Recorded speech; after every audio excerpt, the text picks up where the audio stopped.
Be ready, 10 seconds to go.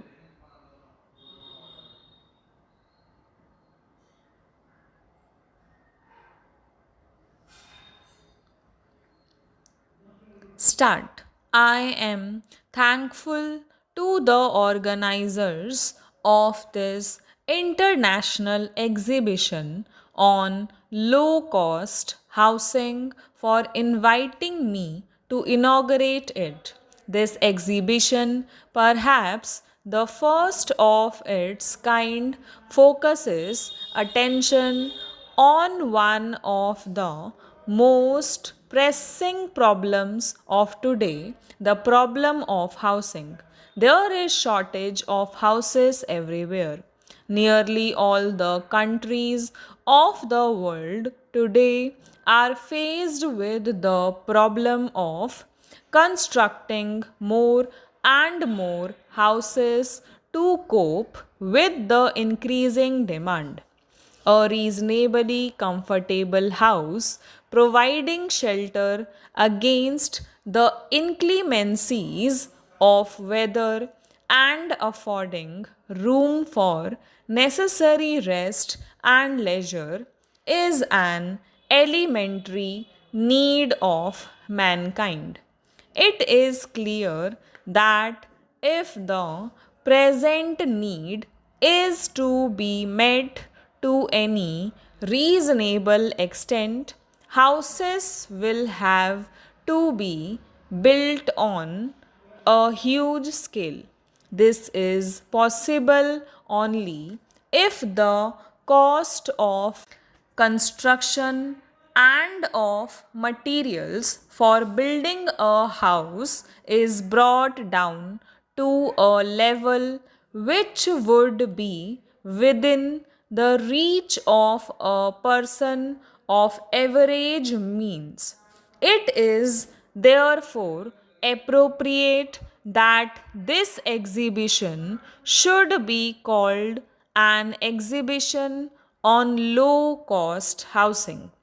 Generally speaking, housing sounds like an abstract idea, although houses are made of such substantial material as brick and mortar.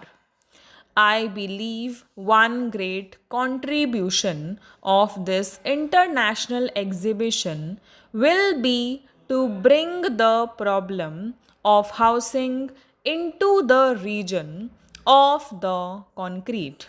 The many exhibits displayed here are its unmistakable proof.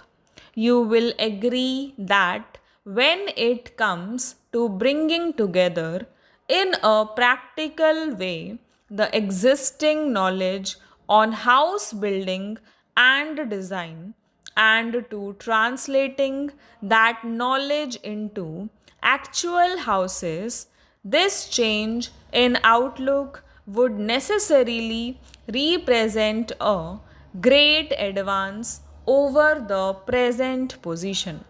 This exhibition will provide a forum to professional men to exchange ideas and enable them to see the methods which have already passed the test or are still engaging the attention of planners, engineers, and architects. To the layman who is in need of a house, this exhibition is bound to provide a goodly choice to select from. This choice will be real in so far as every house exhibited in this exhibition costs less than rupees 5,000.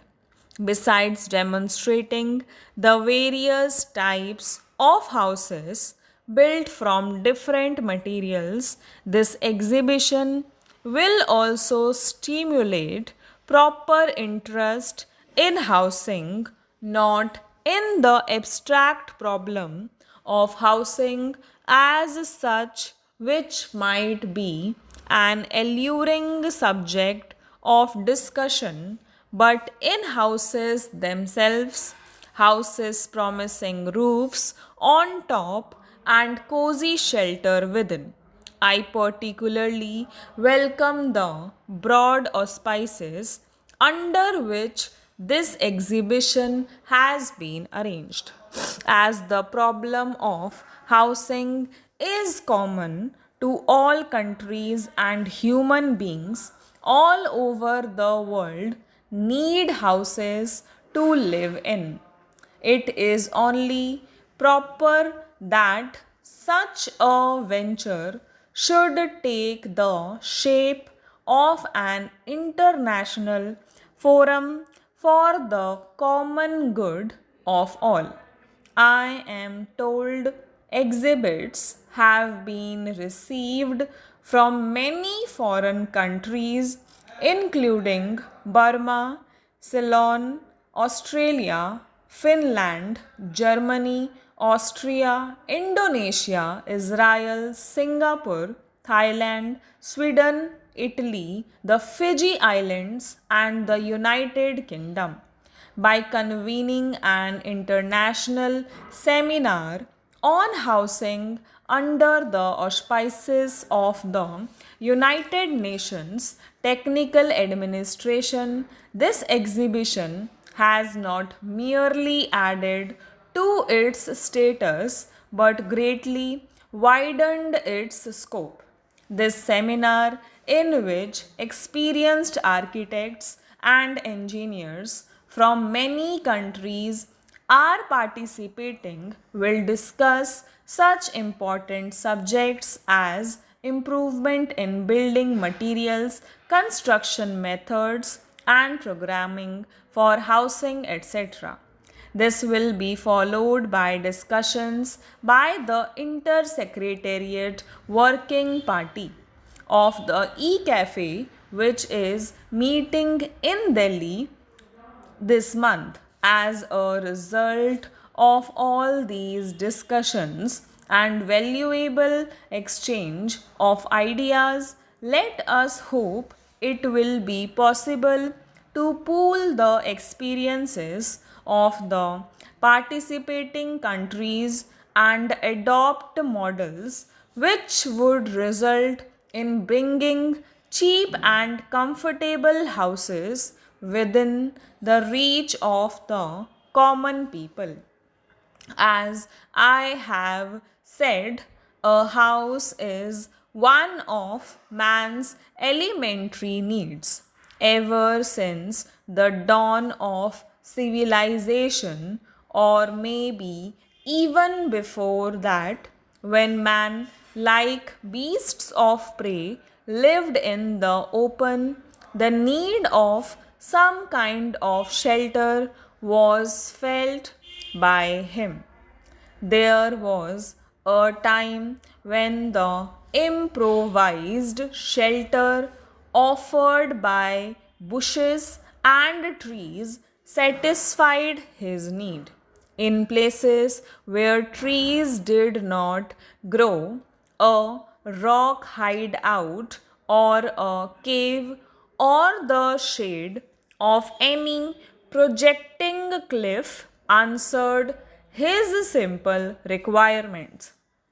As time passed and man learned to manipulate the twigs and branches of trees, he found leafy huts rendering better service to him.